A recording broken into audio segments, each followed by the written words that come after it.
What is up, everybody? We are back for another episode of After the Bell, Turnbuckle Tuesdays off week kind of show where we look at events that have happened in between our episodes of our podcast. And this has been a week for events. I have a lot to cover, so there's going to be multiple episodes out over the course of the next probably week to week and a half. But we are going to do our due diligence and try to talk about as many of these shows as possible, as well as the high spots for each. First up is Verano de Escandalo, Night 1 from AAA / WWE / TKO. I hate saying it. However, AAA is the only WWE product that I actually enjoy watching, so I really enjoyed getting into this. It took place Saturday, July 25th, 2026 at Arena San Marcos in Aguascalientes, Mexico. I hope I did not butcher that. I probably did. But let's get into it. It was a very short show. There are 3 nights to this event. They're running it for 3 weeks, which is very interesting to me. Very interesting. This is the 26th annual Verano de Escandalo for AAA, so they started back in 2000. The show opened with Rey Mysterio, general manager of AAA, welcoming the crowd and those watching from home. Soon enough, the general manager was interrupted by Omos and Dorian Roldan. After approaching the ring, Roldan listed off what he perceives as the failures of Rey Mysterio as the general manager of AAA, ranging from the injury of El Hijo de Vikingo that he had received training for an upcoming NXT match, the stripping of the Latin American Championship from Omos and Roldan since Vikingo could not wrestle, and the setting up of a triple threat match featuring Omos for a chance to wrestle for the championship at Triple Mania. Roldan demanded that Mysterio return the Latin American Championship to him and Omos, or he will unleash Omos to hurt Rey. Looking up into the face of the 7'3" giant, Rey refused to give in to the demand, showing zero fear in the face of insurmountable danger. It appears that Roldan and Omos have plans for the fearless general manager of AAA. This was a really cool, interesting segment, I think, for the show. It really, God, almost dwarfs everyone I've ever seen him stand next to. Everyone. He is a big boy. He is a big boy. He is strong. He is powerful. He's a great wrestler, especially for a guy his size. But seeing Rey stand next to him and come up maybe to the bottom of Omos' chest. Now, we all know Rey does not fear giants. He's taken on Big Show. He's taken on Undertaker. I think there might have even been a Great Khali match. I watched him take on Huertos in Lucha Underground. He's taken on much bigger opponents his entire life as a professional wrestler. So this is nothing new. What I'm expecting to happen is maybe a match between Omos and Rey on AAA, though I'm not 100% certain of it. I think Omos is still going to end up with the Latin American Championship after Triple Mania. It's good storytelling. And it kind of sets up this really semi-foreign heel for an adversary, non-luchador wrestler to have that belt, and then to have some of the faces possibly chase after it, which I think is really cool. And that's one of the things that I always appreciate about the storytelling in professional wrestling anyway. But moving on to the first match, we had a mixed tag match for the mixed tag championship for AAA. The defending champions, Lola Vice and Mr. Iguana, versus La Hydra, or La Hydra, and Laredo Kid. The story of obsession for La Hydra dating back to her loss of the championship when partnered with Mr. Iguana to Ethan Page and Chelsea Green in November of 2025. Iguana and Hydra were unable to reclaim the championship as a team, leading to dysfunction. With Lola Vice entering the mix to aid Mr. Iguana when things took a toxic turn between he and Hydra. Vice and Hydra spent months fighting over Iguana, culminating in a match for him, which Iguana was the referee. Lola Vice took that win and ended up partnering with Mr. Iguana. With Chelsea Green's injury, she was unable to defend her championship with Ethan Page, and Hydra stepped in, but alas, the belts were lost to Mr. Iguana and Lola Vice. Since then, La Hydra has been chasing the pair with multiple partners, trying to win back her belt with those multiple partners, only to fall short time and time again. This time, she's chosen Laredo Kid. Will her luck change?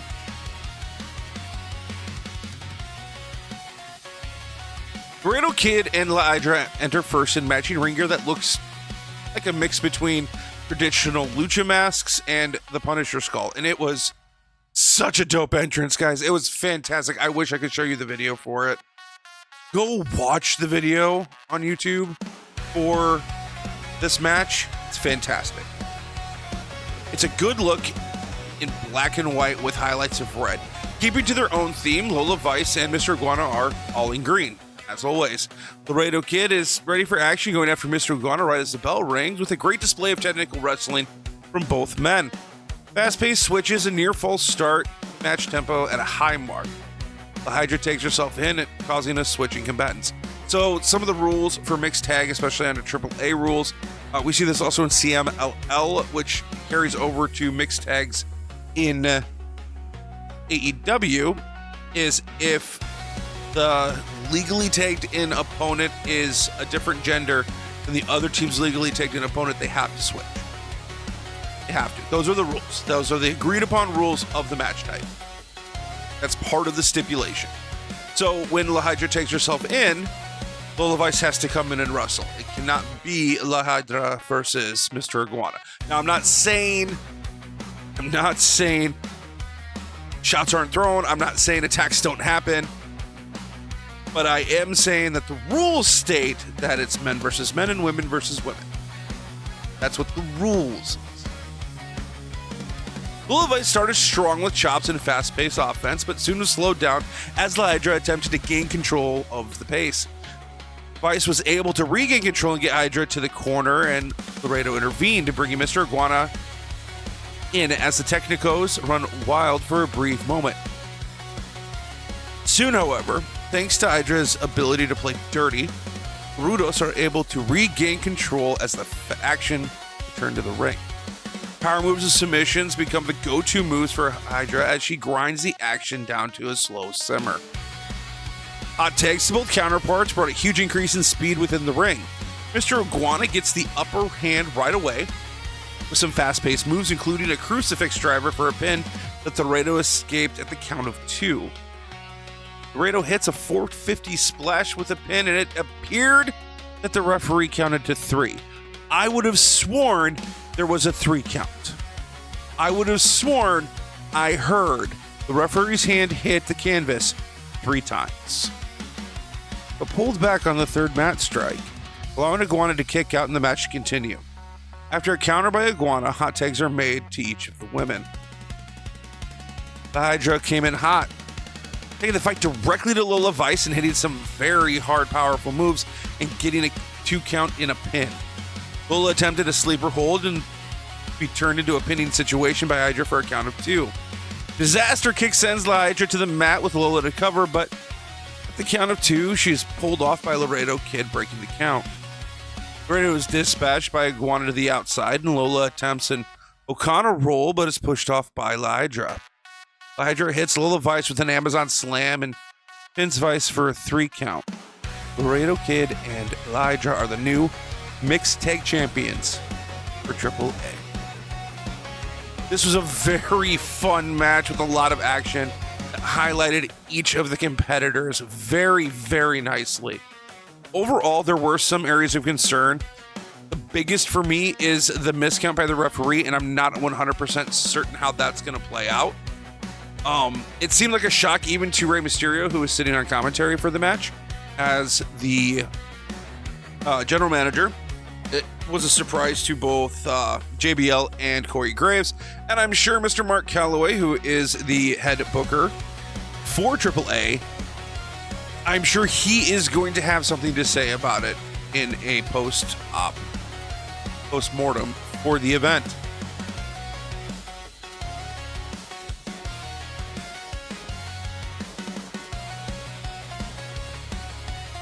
But the match was fun, which is all that matters. And it told a fantastic story of obsession and drive versus ego and confidence. I'm unsure as to what will be the next for any of the competitors in the near future, but a possible rematch for Triple Mania. Now, when I wrote this, it was before speculation had hit online that Lola Vice's dropping of this championship, as well as her NXT championship a few weeks ago, is indicating that she is going to be moved up to SmackDown. If she's moved up to SmackDown, I don't see her time in AAA ending, obviously. I would like to see her more, and I would like to see more mixed tag with Iguana. So if you want to hear my thoughts or more about that news, go check out the most recent episode of News and Rumor Roundup that was released yesterday. I will tag it up here, and go check that out. It's sectioned off, and you'll be able to see what I'm talking about when we're talking about Lola Vice's future after this event. Between matches, Rey Mysterio hosted a press conference where he discusses his plans for the future of AAA. He plans on utilizing AAA's connections with WWE to help spread word of Lucha Libre across the globe. He highlights the career of Penta, the match that Laredo Kid had against Trick Williams at Madison Square Garden, and his appearance with Mr. Iguana at the San Diego Comic-Con as part of the WWE Mattel panel as proof that AAA and Lucha Libre are becoming worldwide, which is fantastic. It's great. I'm 100% for Lucha Libre having a worldwide audience. One of the other things that he does talk about, and they talked about at the Mattel WWE panel for San Diego Comic-Con, is we are getting a big line of AAA stars in action figure form as Ultimate action figures from Mattel. And I don't collect action figures, but I might have to for these. Psycho Clown, Mr. Iguana, Psychosis, Rey Mysterio, Penta, Rey Fenix. I'm fairly certain, I can't remember which women are in it. I think La Caliente is, and I think La Flama is as well. There's references, like the Psychosis one is I am absolutely going to be getting. So you're going to see some of that stuff probably posted up back here, hanging up as we start to collect that kind of stuff. The AAA stuff is what I care about, so I'm going to definitely be looking for that in stores come soon. But I think that's really cool. I really, really do. There's a lot of plans by TKO WWE to continue pushing AAA. They're also using AAA as a means to counter-program quite a bit of AEW stuff, which is a shame. But I get why they're doing it. We can discuss that in another video when we do an editorial, when we talk about how counter-programming doesn't always work in the favor of those who are doing it. Let's get back to the next match, though, shall we? So this was a 2-match card, so this is the final match. And this was another tag team match, but this was Los Gringos Locos, or at least this version of Los Gringos Locos. Dominic Mysterio and El Grande Americano versus Angel Garza and Daga of Los Perros del Mal. It seems that chaos and darkness invading can make for strange bedfellows in AAA. Dirty Dom, Mysterio, and El Grande Americano team up to face members of Los Perros del Mal, who spent the last few weeks attacking Americano with savage beatdowns on AAA TV. Americano and Dom are set up to face each other Triple Mania 34 later this year for Dominic's AAA Mega Championship. Can the Masked Masked face of AAA and the Dirty One coexist against Los Perros del Mal. Now, a little bit of history. Perros del Mal is a legendary faction all across Lucha Libre. They're not just a AAA thing.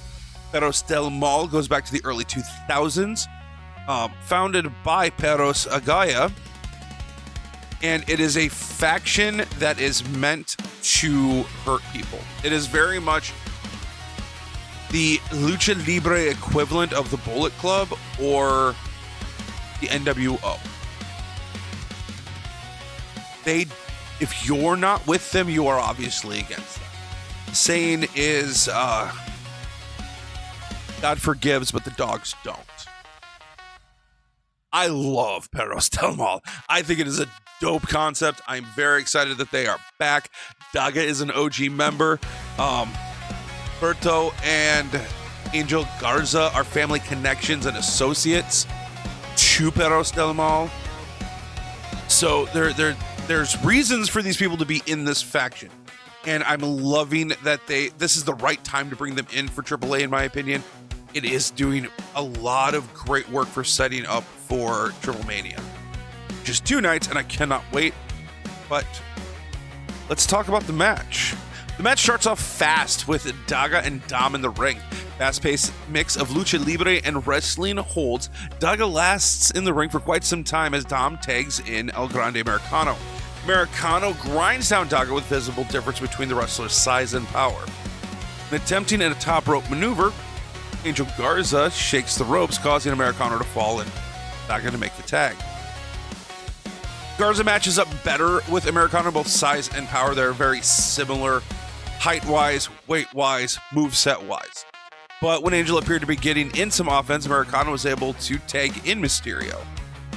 Daga and Angel are able to isolate Dom, keeping him away from his partner on their side and their half of the ring, which is very much when you put together an odd couple tag team, you run this risk of not being able to have the chemistry needed necessarily to be successful. JBL was talking about this, Corey Graves was talking about this, Mysterio talked about this. It's talked about quite a lot in tag matches, but when you have a unit like Perros del Mal or Psycho Circus or the NWO, these guys are together all the time. They have a chemistry. They can read each other. They know how to work together.